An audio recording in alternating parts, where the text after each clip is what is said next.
بعین اسی طرح صلہ رحمی میں ایک رشتہ ماں باپ کے ساتھ بچے گا. اللہ کی قسم جھوٹ نہیں ہے، مبالغہ نہیں ہے، سب سے بڑے گناہوں میں ماں باپ کی نافرمانی شامل ہے اور اعمال کی قبولیت کے اندر رکاوٹ ہے.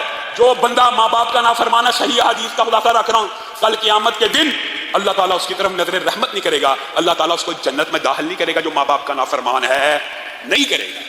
جتنے مرضی تو نیکیوں کے پہاڑ اکٹھے کر لے، تیرے یہ پہاڑ اللہ کے سامنے رائی برابر کی اہمیت نہیں رکھتے اگر تو ماں باپ کا نافرمان ہے. اعمال کی قبولیت میں یہ رکاوٹیں ہیں، ان کو بھی تو دور کریں. عمل اس وقت قابل قبول ہوگا جب بچہ اپنے ماں باپ کا فرما بردار ہوگا. بچہ ماں باپ کا فرما بردار ہوگا تو عمل قابل قبول ہوگا، ورنہ اعمال قابل قبول نہیں. اور اس حوالے سے بھی لیکچرز یوٹیوب پہ علماء کے اور والدین کے حقوق کے اوپر موجود ہیں. آپ کے سامنے خلاصہ رکھا ہے کہ اعمال کی قبولیت، رسول اللہ صلی اللہ علیہ وسلم نے کہا جو بندہ ماں باپ کا نافرمان ہے، نہ اس کی نفلی عبادت قبول ہے نہ اس کی فردی عبادت قبول ہے. بتائیے پیچھے کیا رہے گا. بہن اسی طرح عورتوں کے لیے، بیویوں کے لیے جو حکم بیٹی اور بیٹے کے لیے ماں باپ کا ہے، بیویوں کے لیے بہن وہی حکم خاوند کا ہے. اگر خاوند کی نافرمان ہے، اطاعت گزار نہیں ہے، خاوند کی نافرمان ہے، ان کے اعمال کو بھی معلق کر دیا جائے گا، قابل قبول نہیں ہے جب تک خاوند کی اطاعت میں نہیں آتی. اور اگر آ گئی تو اتنی آسانی ہے، رسول اللہ نے کہا جو عورت 5 نمازیں پڑھتی ہے، روزے رکھتی ہو اور شرط کیا لگائی، خاوند کی اطاعت کرتی ہو، جنت کے 8 دروازوں سے اس کو پکارا جائے گا. اور آخری جو سبب ہے، سبحان اللہ، حضرت ثوبان کے سے جب رسول اللہ نے یہ حدیث بیان کی، حضرت ثوبان بے چین ہو گئے اور رسول اللہ سے پوچھنے لگے کہ اللہ کے رسول، یہ آپ نے جن لوگوں کے بارے میں بات بیان کیا ہمیں ان کی نشانیاں بھی بتائیے، حدیث کیا ہے؟ رسول اللہ نے حضرت ثوبان کو کہا کل قیامت کے دن بعد لوگ، یہ سارے جتنے آپ کے سامنے بیان کیے نا، یہ وہ لوگ ہیں جو نیکیوں کے پہاڑ لے کے جائیں گے اور عمل قبول نہیں ہوگا. ایک تو وہ جو نیکی کرتا ہی نہیں، اس کا تو ہونا ہی نہیں. یہ وہ ہیں جو کرتے ہیں اور ان کے قبول نہیں ہونے، اگر یہ علتیں پائی جاتی ہیں. اور آخری علت یہ ہے، تہامہ پہاڑ جتنی ثوبان نیکیاں لے کے آئیں گے اللہ کے سامنے، اچھا اللہ تعالیٰ حبام منصورہ، رائی کے ذرے اور تنکے، خاک کے بورے کے کچرے کے تنکوں کے برابر بھی ان کے اعمال کو نہیں سمجھے گا.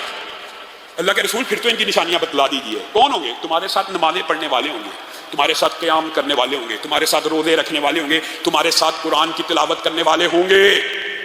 لیکن یہ ایسے بے وقوف ہوں گے، ایسے بدبخت ہوں گے، لوگوں کے سامنے تو نیکیوں کے اندر جتے ہوئے ہیں، لیکن جب تنہا ہوئے آج کے معاشرے کے اوپر یہ حدیث کتنی فٹ آتی ہے. جب تنہا ہوئے، یہاں پہ نماز فرض کے ساتھ پڑھ کے گیا، روزہ رکھا ہوا ہے، قرآن کی تلاوت کرتا ہے، عبادت گزار ہے، لیکن جب تنہا ہوئے تب اللہ کی حدود کی کوئی پرواہ نہ کی اور اس وقت اللہ کا کوئی خوف محسوس نہ کیا. لوگوں کے سامنے خوف کرتے ہیں اور تنہائی میں اللہ کا خوف نہیں کریں گے. حضرت ثوبان کہتے ہیں ہمیں سمجھ آ گئی. سمجھ کے آئی؟ آپ کو سمجھ آئی ہے؟ آپ کو پتہ نہیں آئی ہے کہ نہیں؟ حضرت ثوبان کو سمجھ آ گئی. گھر گئے ہیں، فیس بک کھول لیا ہے، یوٹیوب کھول لیا، ٹویٹر کھول لیا ہے، گندی تصویریں سامنے آ رہی ہیں، اللہ کی حدود کی کوئی خیال نہیں کہ اللہ نے آپ کے اوپر حرام کیا ہے، ان کو دیکھیں.